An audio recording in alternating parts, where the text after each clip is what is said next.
ولی فقیه نگاه نکنید رو سرش امامه امام نرمه میتونید به این کله بزنید، پشت سر این امام زمانه، اون فولادیه، سر خودتون خورد میشه.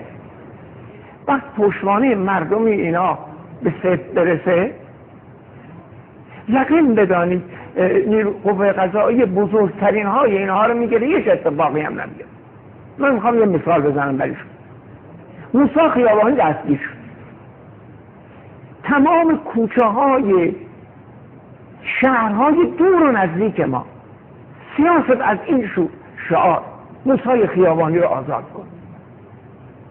یک نفر نه عزتش کردن نه کاری، فقط به دلیل اسنادی که همکاری با روس‌ها داشتن با این اسناد دستگیر شد. گروه‌ها اینقدر موقعیت داشتن که یک نفرش رو نمیتونستیم کاری بکنیم. اینا در یه راهپیمایی برخورد کرد، مردم کشت. آقای سید حسین موسوی تبریزی دادستان عصر اینها رو دستگیر کرد، شب کشته ها و اعدام شده اینا رو 30 نفر رو پشت رادیو گفت. هیچ اتفاقی هم نیفتاد. به خاطر چی؟ به خاطر کشتن. مردم هرچه از اینا کشته بدن به نفعشون. نیروی انتظامی از اینها بکشن، از نیروی انتظامی به نفعتون.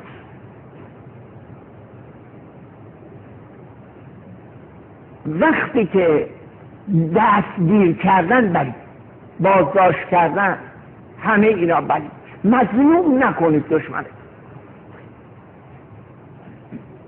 این پشتوانه ای داره از این که از راه اطاعت خدا و اطاعت رسول به ولایت رسیده نیاز نداره که به وسیله قدرت سر کار باشه.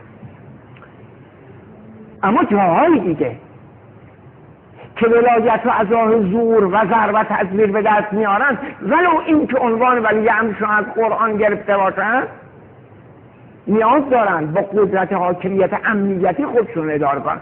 کشور شما نیاز به این نیست که ولی فقیه رو به وسیله نیرو امنیتی بخوام افزایش کنیم. مردم نیروشن، مردم باعثن.